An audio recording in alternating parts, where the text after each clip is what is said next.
Oh, I'm superb. Another fine day here at the convention center. No hostages taken yet. No sighting of the waiting though. He'll come. I do believe it. He'll come. Like a Super Saiyan's glow, I will always stay gold. This is Nerdcore Absolution. Come to peace with your inner nerd, and after you can stay gold like T.O.M. Chilling out the galaxy, and we know him. Putting tunes up that'll keep you up. Glued to the screen like you do too much. The galaxy is ours, the sun and the stars. Tsunamis on and chilling hard. Watching closely from a perch among the stars as viewers await the moment when the spirit bomb can charge. Hito Yui self-detonates, Yu Hakusho replicates suspense in the spirit realm while their chests are pounding hard. You have a video? Yeah. I saw that and I was like, oh my god, this is I think I got the wrong answer machine. Put Lexi on stage right. Hey there, Tsunami Generation. It is me, your Primetime host, Thomas Primetime Mattis, here with an interview here at Otakon 2015. And for the first interview, we had to get this guy, a man who's been on the podcast many times, the Gundam Wing rap aficionado himself, Richie Branson, the legend. Hey, what's up, guys? It's good to, first of all, good to finally meet you, man. Yeah, likewise, man. Dude. And of course, you meant so much to Tsunami in the past couple of years, and of course you just create more and more music. You recently dropped Otaku Tuesdays Volume 3. Oh, yeah. Which features some good tracks like Sword Art Cypher, and of course the Kill la Kill track. Oh, yeah. Which is, I like the Kill la Kill one. That's my personal favorite. And the funny thing is, with Kill la Kill, I was iffy on it until I went to Charles Dunbar's panel on it, and then that just blew my mind on it. So yeah, Kill la Kill is interesting because the first few episodes you're kind of like, what is this? But if you can get past maybe the first 4 episodes, then you're hooked. It's just a wild ride from there. And I think that's with most animes. You're trying to find your place. Where is this anime going in the first 4? And then after that, once you realize and you get yourself hooked. Yeah. It's like catching a fish, man. We're just fish in a big old pond of anime, and just trying to find what we like, man. So for those anime fans who unfortunately may have been under a rock or may have not known, why don't you let them know, how did you get your start in music? Well, my start in music actually came, I was a band nerd. I played alto saxophone. And at some point in high school, I dropped out of marching band because the discipline just didn't really fit with me. It was almost like the military. Like, if you ever see somebody in marching band, just know that they go through a lot in order to be in marching band. So I didn't really jive with the structure of it, so I left it and joined jazz band for a year. And after that, I would start making beats on tables, like at the cafeteria lunch freestyles. I would be the guy making the beats. And so eventually, it was right when computer software was really starting to come into play as far as music making. So for my 16th birthday, I bought Magic's Music Maker and a CD burner and started making my own beats. And what I would do is I was so ashamed of the idea of making music and actually putting out there for people to judge. I would say that Timbaland made the beats and be like, oh, these are unreleased Timbaland beats. What do you think? And everybody was like, oh, these are cool, yeah. And I'm like, okay, if they think these are Timbaland beats, then I'm onto something, And looking back, those beats were trash. Of course, when you're first starting something, you're not going to be good at it. But the key is to have a circle of people who encourage you to continue to grow. And so I went from making beats into going into college and producing music and making beats for different artists. And me and my cousin, we formed a production company that ended up getting a little 2-song production deal with Def Jam. So that was sort of the highlight of the career as far as beat making goes. And so I sort of liked the rap life, seeing it up front and being a part of the creative process behind a major label artist. I got to really kind of see that lifestyle and say, I want that. So I started rapping and I sucked. I mean, everybody was telling me to quit rapping and to not do it and to just stick to making beats. But I tried it out. And at first I was rapping about the same things that all rappers rap about: money, girls, and everything, which is interesting because none of that's really been a life that I've lived. So it was an act for me. It was me being fake and not genuine. And eventually, just one day I was playing Star Wars: The Old Republic, and I was playing it and went and used the restroom. And while I was using the restroom, the music came up, and it was so good. I was like, I want to sample that into a beat.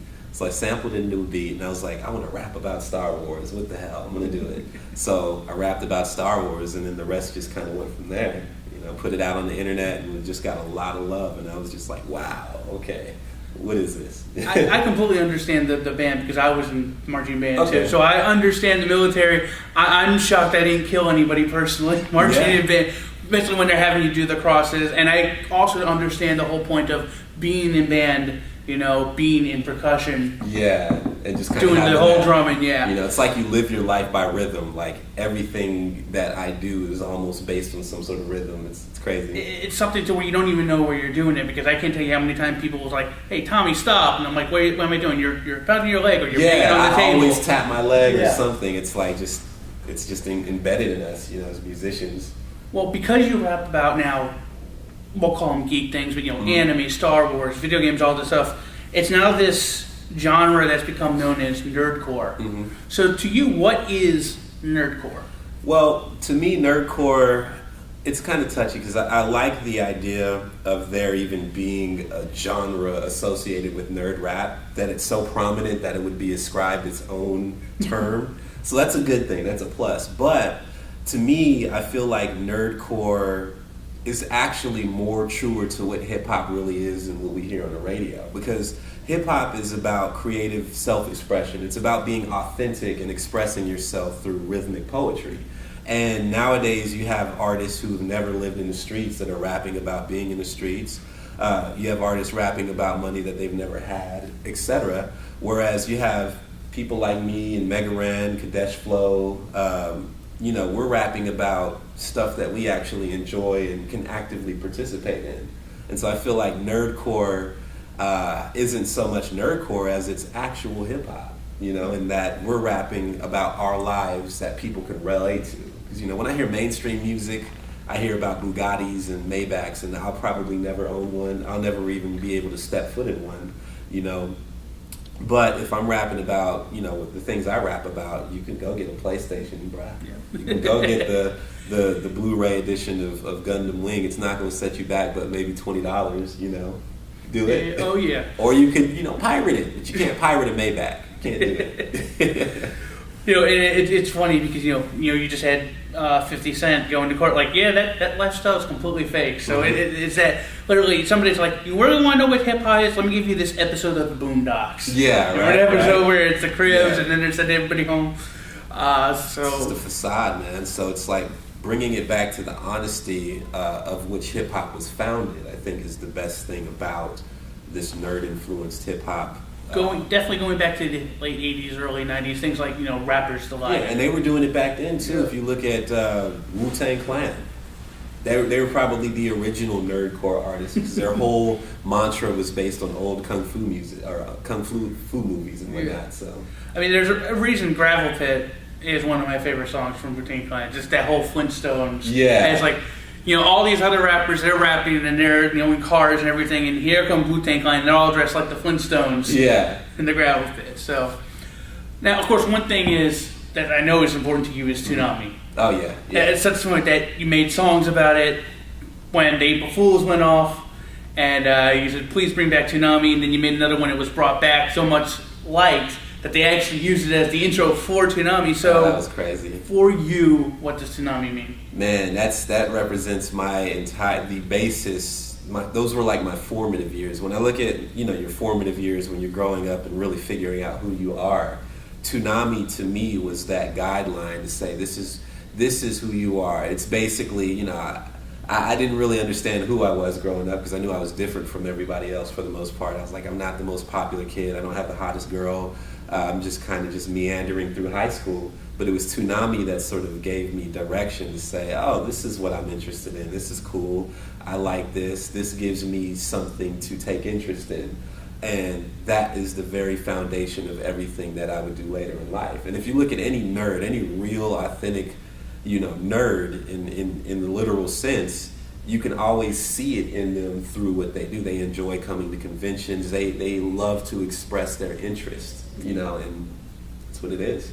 So when I look at Toonami, it's like that was like the gateway drug to nerddom, for a lot of people. Now, some people didn't like it. Some people took that first hit and said, "Nah, I'm good." But other people's like us, we really like that. And we're like, "Oh, Gundam, that's really cool. I need to watch that every day after school." So Toonami, it's the godfather of the anime interest in a lot of people today. And it's very funny because I did a Toonami panel at Anime Next last month, and once again, a great packed room. And one thing I noticed, after I came in to the Kevin Owens theme,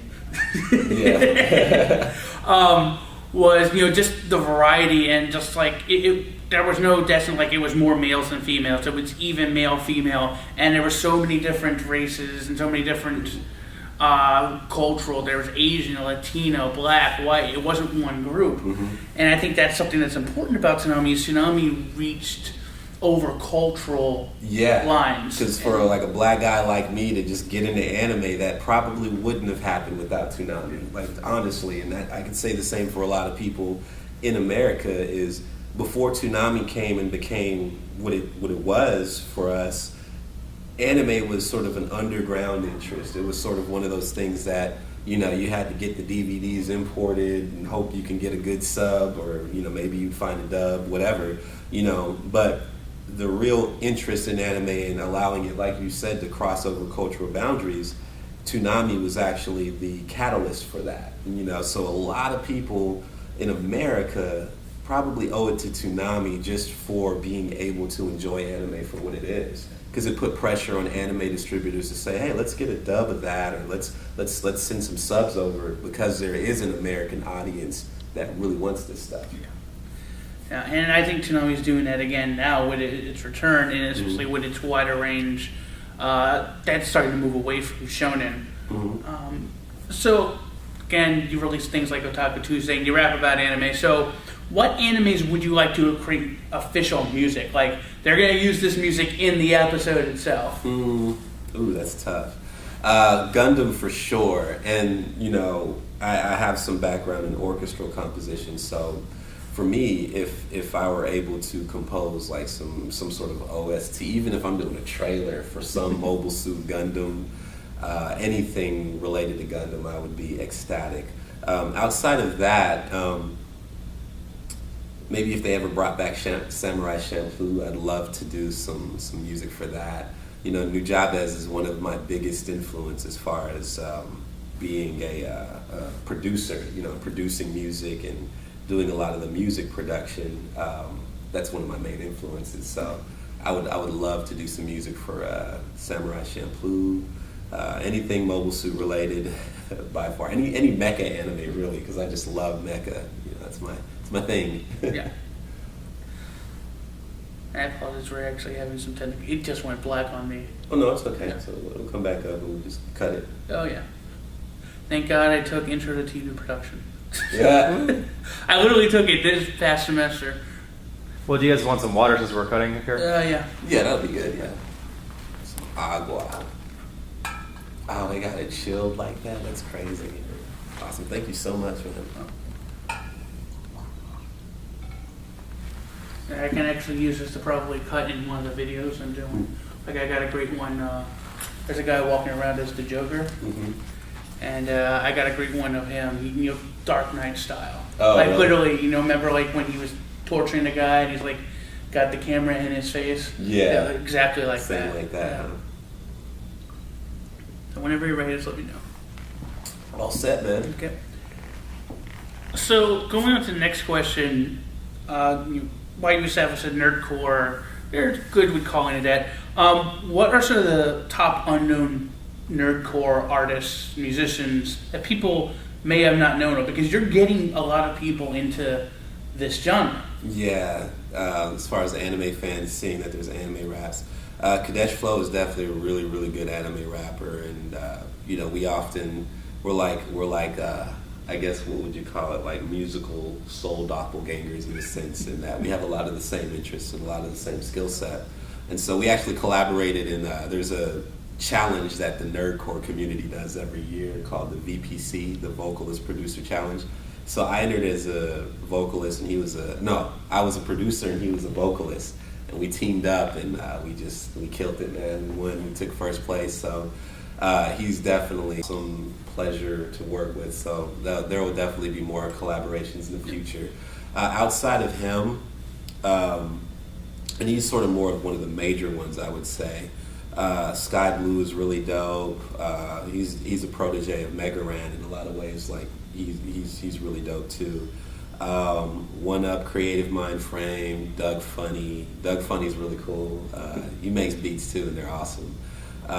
One Up is really cool. He's really cool. He draws. He's got this comic book coming out that's really cool.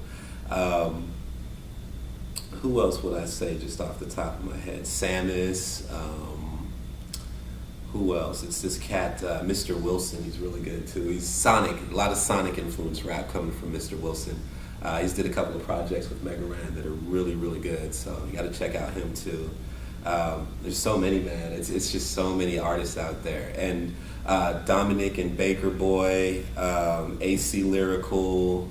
It's a lot of them, man. And it's cool to see, a lot of people gravitating and finding it cool to rap about this type of thing. Because before it was like a rare thing. Even when I came into the picture, it was kind of still a little obscure, but now it's like there's a lot of selection out there, Oh, yeah.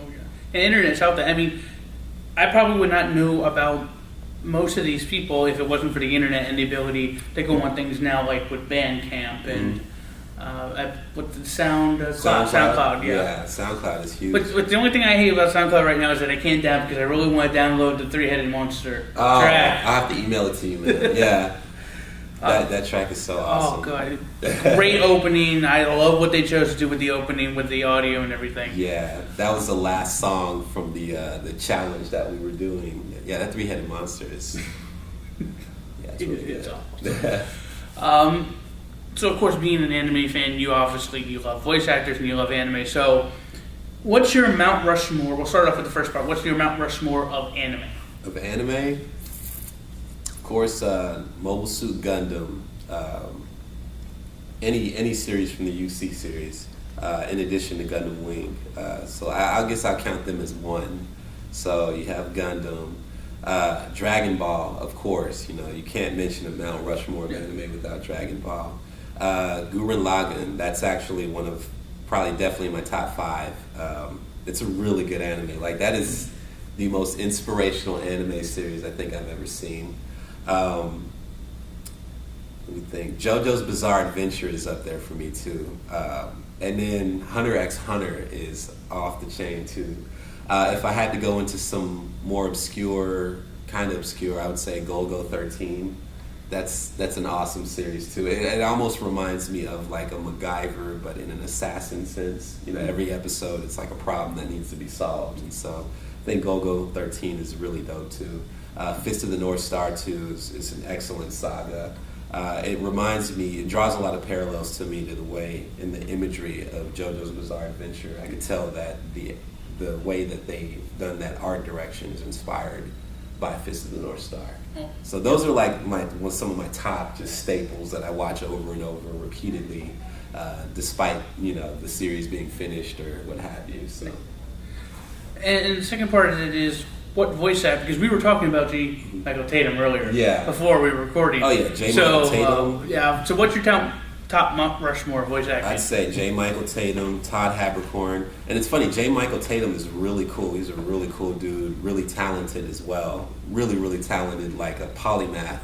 Todd Haberkorn as well. I played chess with Todd Haberkorn. He beat me. He beat me. Also, Steve Bloom, of course. You can't have a conversation about voice actors without mentioning Steve Bloom. He is absolutely amazing.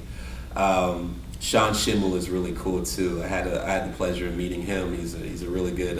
He plays French horn, if I'm not mistaken. So he's a musician as well. So I can respect him, and also was it Greg Sabat? He's really good too. The guy who voiced Vegeta, he's really good too. Met him, he did an awesome, just completely spot on Vegeta, like in person, and it was amazing. So Yeah, the funny thing is, I asked that question, and I asked it to voice actors what's their Mount Rushmore, and I always get different answers. You know, like for instance, mine is, you know, I have Steve Bloom on there, I have Scott McNeil, of course, Duo and Gundam Wing, oh god, who did? I think I had Kristen Freeman on. I had Jim Cummings and I had Mel Blanc. okay. Yeah, so Oh, and you know who else? Mark Hamill. Damn it, I forgot his name. Mark Hamill is amazing. he's coming back for the Killing Joke. Yeah. Okay. Mark Hamill is absolutely incredible. That is going to be scary. That scene when Mark Yeah. Hamill's doing it, especially since he was part of the Birds of Prey series back in the early '90s. So that's going to be awesome. You watched a lot of anime, but of course, obviously, you're touring and doing all that. So, what are the top animes that you want to see that you haven't gotten to see? Ooh, man, some of y'all would probably kill me if I gave you that list. Steins Gate, Code Geass. I think I wrapped that in Toonami. I've still not seen Code Geass. What else? Some really good ones that I'm missing too that I need to go and see like ASAP. There's an anime, what is it called? Fairy Tale. One Piece. I've seen like a few episodes of One Piece. Like I haven't gotten caught up. Like I've started One Piece and I've gotten pretty far along, but I fell off of One Piece a long time ago. So I need to see One Piece too. So we got One Piece, we got Fairy Tale, we've got Steins Gate, and we've got, what was the other one I said? Obviously, it's something that I really need to see. Whatever I just said, it's on video. You heard me say it earlier. If there's one I can add, and I say this because I did a whole top 5 animes that need to be on Toonami, and I had number 5 was Ikitosen franchise, number 4 was Romeo x Juliet, which got me a marriage proposal. I'll never had that. Number 3 was Hero Man, which is a series which is, for whatever reason, has yet to be licensed. Stan Lee's product that he did. Okay. I had number 2, Bio Boost Armor Guyver. But the one I'm going to suggest to you is the one I had number 1. And when I announced this, I started playing the intro theme, the room erupted. And I was like, people cheering me. I got apparently more marriage proposals. I really wish I would have recorded it, because I recorded the first part of the panel. But it's High School DxD. Okay. If there is anything that channels the spirit of It's Over 9,000, It's that? it's that. Okay. I mean, people tell you it's harrow and it's etchy, but there's a lot of shonen action in it, and it's just how he continuously grows his power with the dragon mail and everything like that. It's in that spirit. I don't tend to do well with harem, but if it's got some action, then I'll follow suit. So I guess the last question is, I consider you part of what I like to call the Toonami generation. This generation of us, in particular, we grew up in the 90s, and we talk about Toonami crossing cultural lines, but that seemed to be a big theme for us growing up in the 90s, is we crossed so many cultural themes that really picked back up the popularity of martial arts movies, picked up the influence of anime. Hip-hop became huge in the 90s because of the acceptance of different musical styles and everything that. So to you, what is the Toonami generation? Well, to me, it's pretty much that moment in time, because when Toonami went off the air, the interest in anime in America sort of waned. It went back to the old, you got the DVD, Blu-ray import, type of thing. And so for me, the Toonami generation, it's when you grew up in that day where you would go to school and you would have everybody from the most nerdiest of nerds to the most jockiest of popular cool kid jock able to have a conversation at the same table about Dragon Ball Z and, going Super Saiyan and, Mobile Suit Gundam and Sailor Moon or whatever. Like, that was the moment when anime had officially hit mainstream, is when you had everybody, no matter who you were, you knew what this was or what that was when it came to anime. It wasn't just some obscure, that's a weird way to draw a cartoon type of thing. It was an actual, oh, that's Dragon Ball. That's Akira Toriyama, the character designer who would do Chrono Trigger. And you recognize, oh, the Chrono Trigger character looks just like the Dragon Ball character because they're the same designer, you know? And you start to get more into it and see the influence that anime truly has in American culture. So I would say that that's what the Toonami generation is to me, is anybody who remembers that, who could remember when it was so dope and when it was so mainstream. And, you know, it's crazy. You know, it's crazy to see that went away for a while.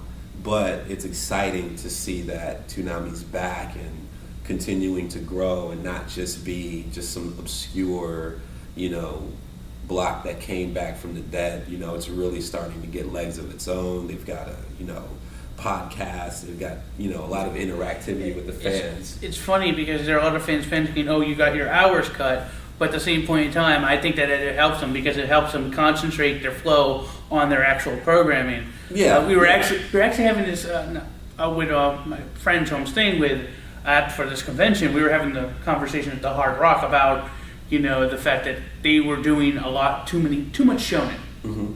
And so they didn't have enough variety, which is our complaint about Cartoon Network right now, which is the same thing. So, and even like to me, cutting down the hours to me is a smart business move, because it's like, would you rather have 6 hours of, you know, here's some good stuff here and then here's some stuff here, or would you rather have 3 or 4 hours of just solid quality? You know, and when you cut down the hours, you get more money to be able to get that quality. It's what Toonami was back. It was 2 to 3 hours back in the day when it first came out. So, thank you so much, man. Do you have information from when Rhythm Quest is coming out? Oh, Rhyme Quest. Rhyme Quest, sorry. I've been getting into game development. Yes. I am a game designer now. So I'm working on a few projects. Rhyme Quest is something that I'm working on. I started working on it way earlier this year, and I'm still going to put that out. I didn't necessarily want Rhyme Quest to be the first game I came out with, only because I didn't want to be the rapper who came out with a rapper game, you know.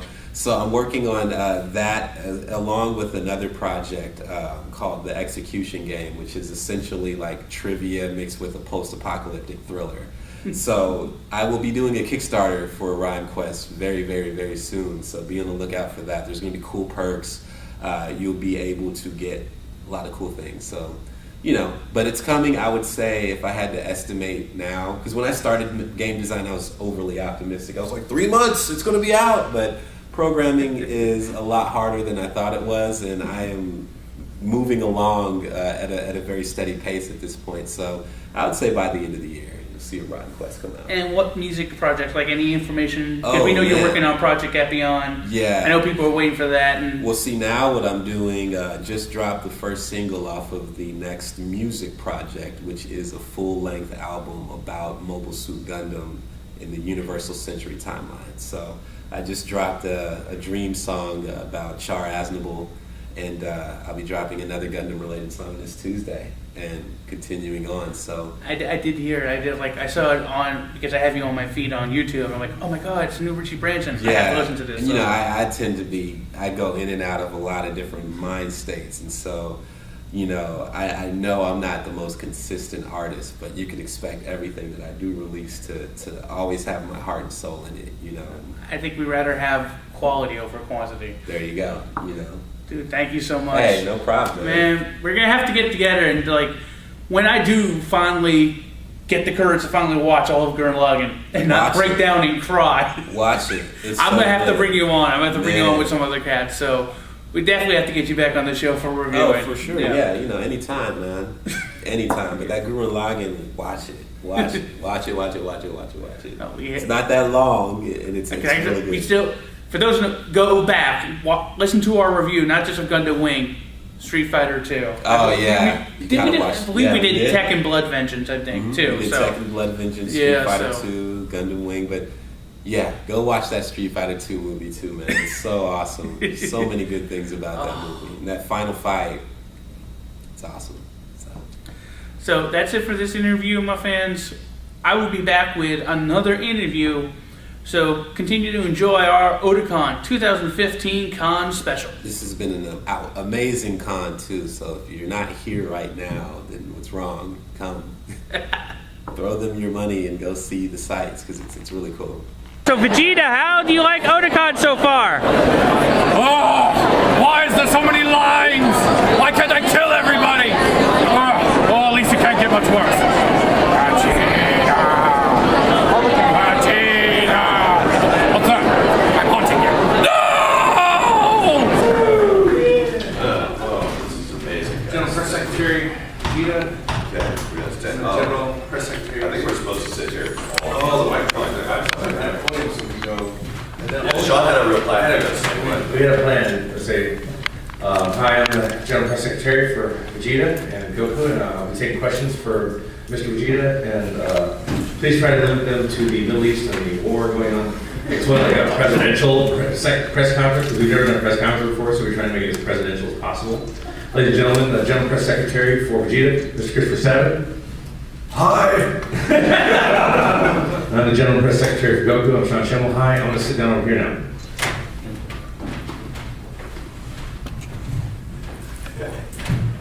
I cannot answer that question on the grounds I may be incriminated. Thank you very much.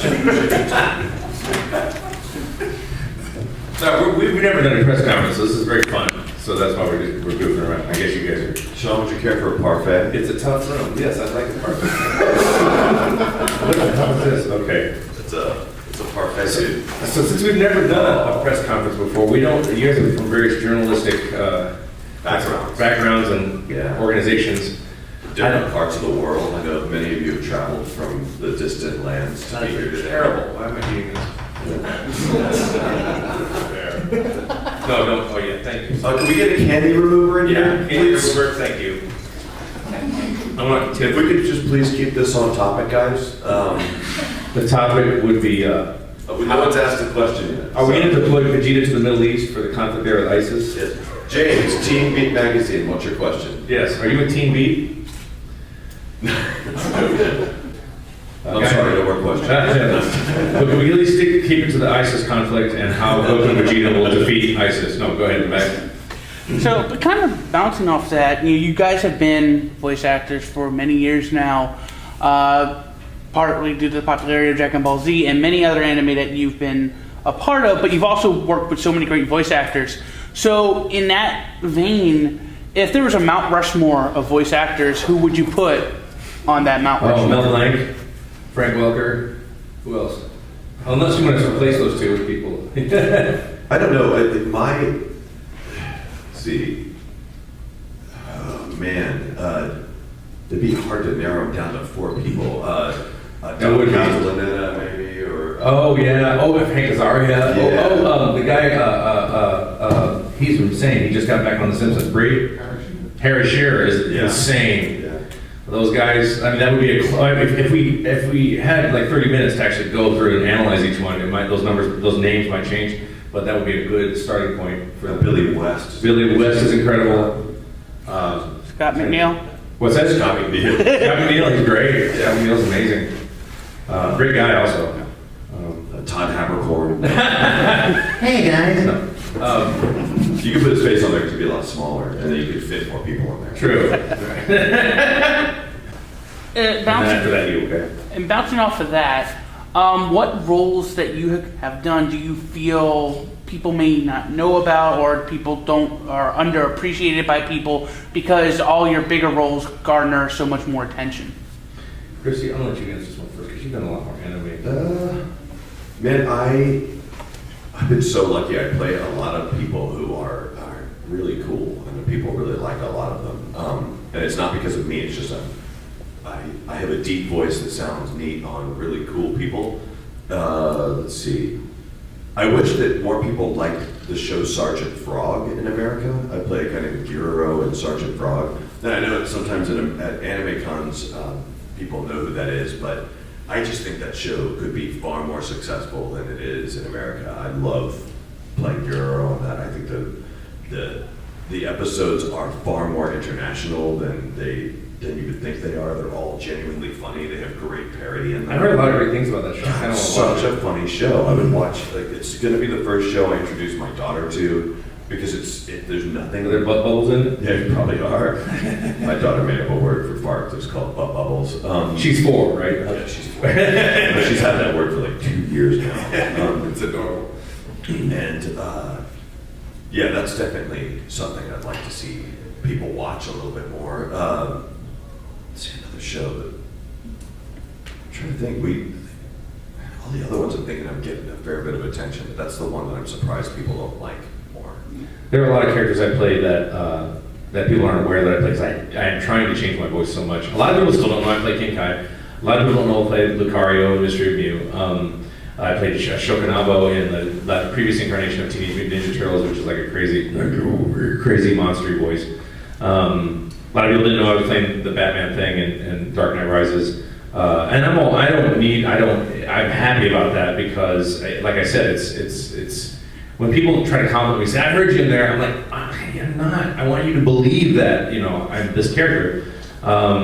There's some characters in Yu-Gi-Oh! GX that they're not aware of, like Dr. William Prowler and Ojamba Yellow and Gregor and, stuff like that people don't realize I play, which is all fine with me. I'm trying to think if there's any in particular voice that I wish. Oh, I was Tetsuki and Giant Robo, which is a really cool anime. OVA. I think the OVA was the feature film. I don't know.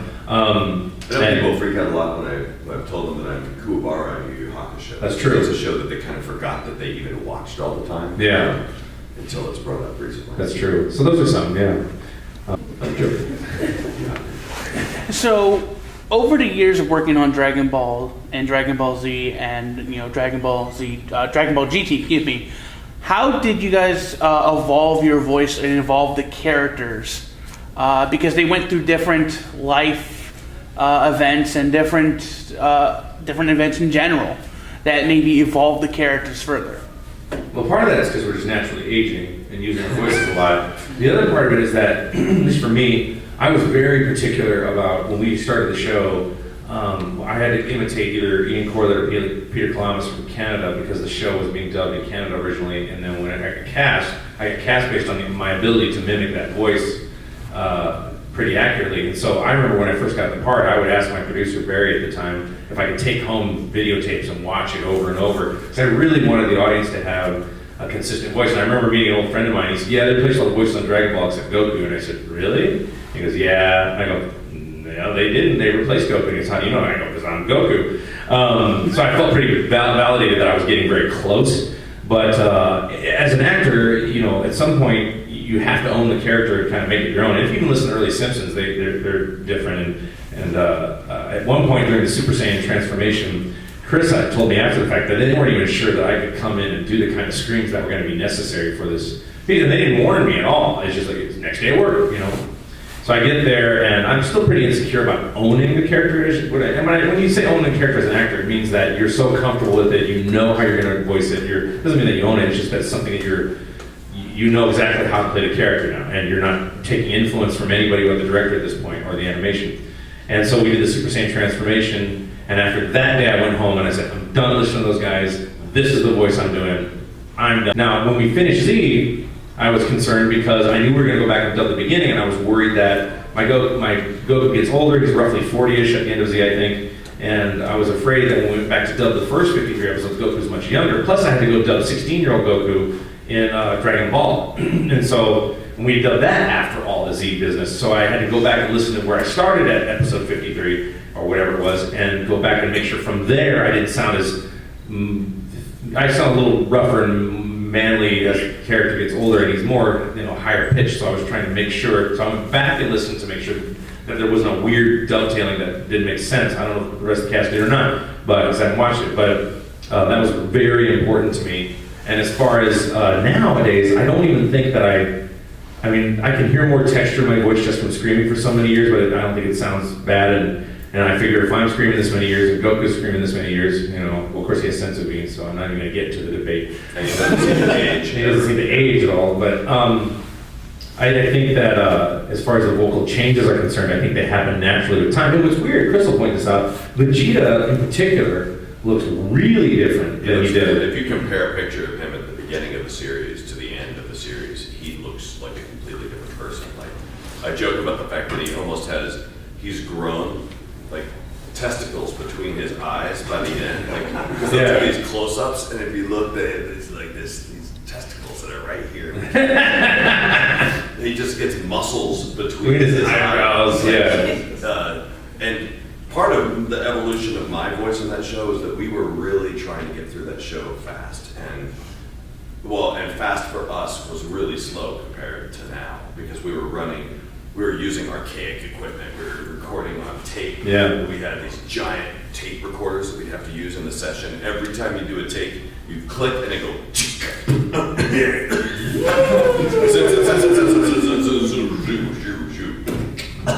And then it would start rolling, cranking back up, play, and then once you were done with the take, if you didn't, like, I would ask for a lot of wild stuff, which means like, hey, just read the line one more time, read the line one more time, read the line one more time, even not to picture, because as soon as you press stop, for whatever reason, it would just freeze. The whole system would freeze. And sometimes it would freeze for like 30 seconds, sometimes it would freeze for 8 minutes, sometimes it would freeze for 10 minutes, and if you touched anything, it would just freak out. So you just had to let the system do whatever it was gonna do. And I remember, and if you decide to leave the room and you didn't catch it after it would unfreeze, it would start going, oh, you're not working on me anymore? I'll just rewind the tape all the way to the beginning. Yeah. And if that happened, that took another 5 minutes to fast forward back to where you need to go.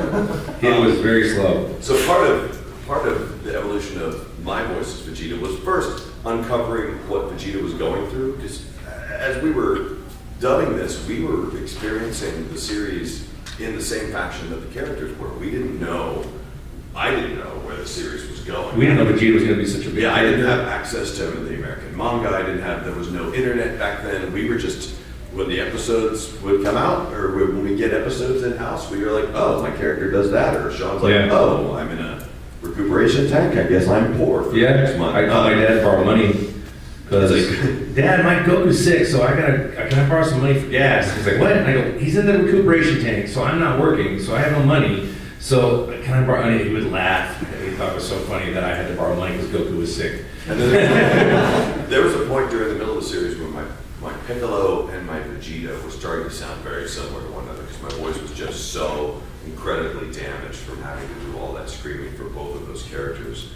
And it was oddly enough, and I wish I knew his name or I remember kind of what he looks like, but it was a fan at a convention that I was sitting down drinking a cup of coffee in between something. He came up to me and goes, hey man, no offense at all, but I have noticed that your Vegeta and Piccolo are sounding kind of close to one another, and it really did dawn on me. Wow. Okay, so I went back to the studio, I'm like, he's absolutely right. So there was a moment where I kicked Vegeta's voice up a little bit higher and lowered Piccolo's voice. But by the end of the series, we were no longer mimicking the Canadians anymore, and we were just playing them the way we thought they should play. Yeah. But the cool thing is we got to do the whole series, and then we got to do it again. And so we got to experience exactly. For Kai, right? Yeah. Or even some of the overdubs and the redubs and the remasters. Oh, that's true. That's true. So yeah. We got to experience what they were like, and also we got to do them again and again for the video games. So the more we were doing of these characters, and the more, as we went along, we were getting newer technology that allowed us to be able to reference the Japanese, and we were never able to do that in the past. No, I didn't reference the Japanese till one of the third video game. I finally heard Masuko's voice.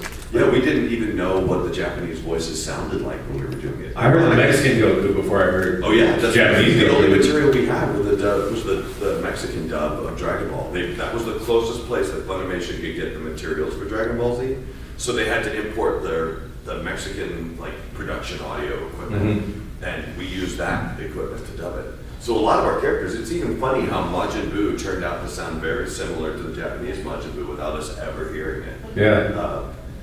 I think that's what it kind of helped Goku sound. It helped Dragon Ball Z sound very unique. And you know what I think is really cool, and I'm making a large leap in logic here. As a dub actor, you barely feel like you have the right to, be the character, much less sign autograph or whatever. But Toei has been, particularly with Resurrect, we got their attention big time with Battle of Gods.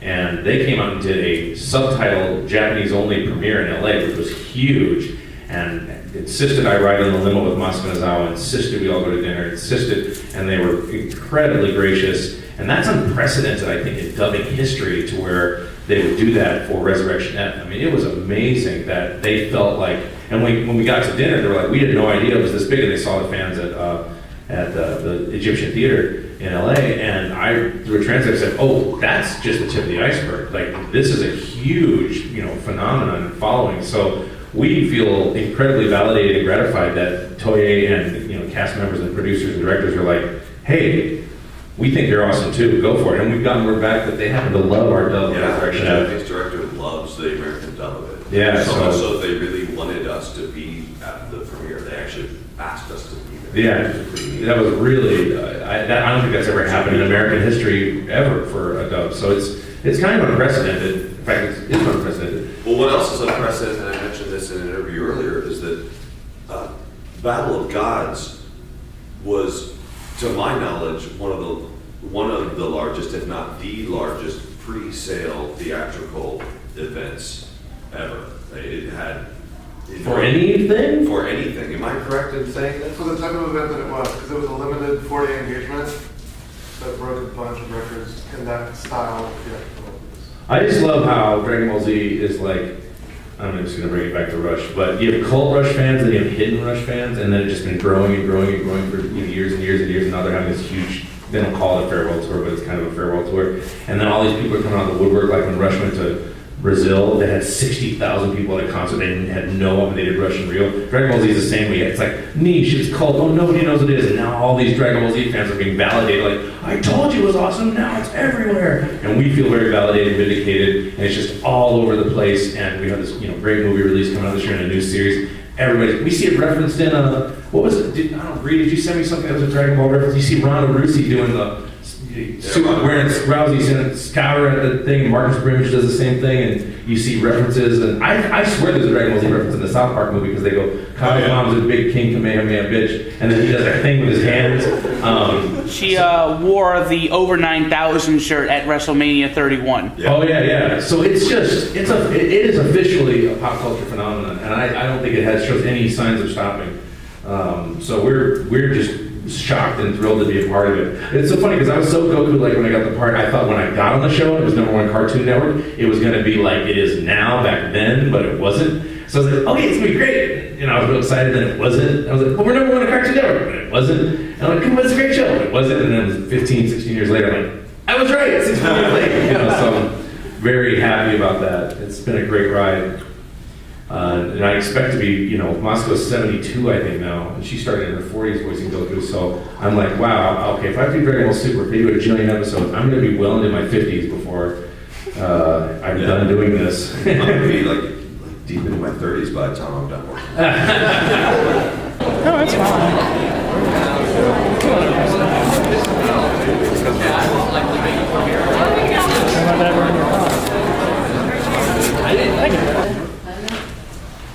Are these offerings to us?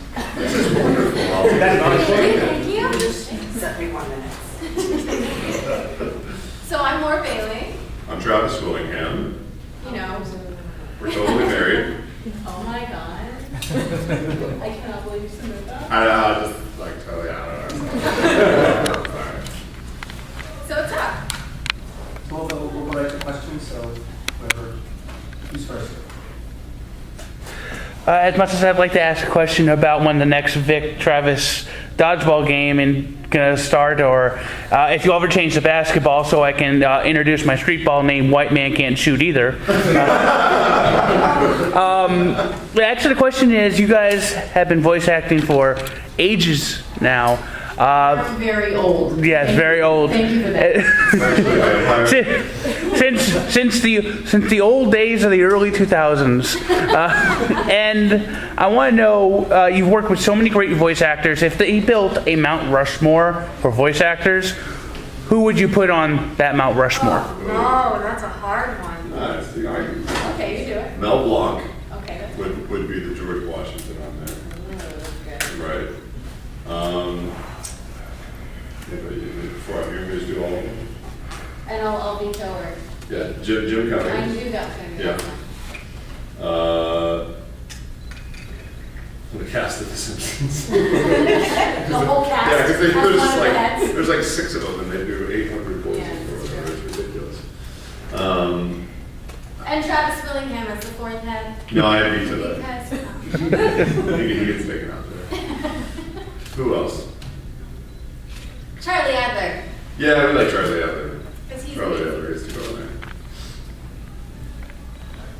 And no more dodgeball matches. Only because I saw Vic beating a girl with that dodgeball at like 45 miles an hour right in her face, and she had glasses on. And I was like, I smell a lawsuit coming soon. This will not happen anymore.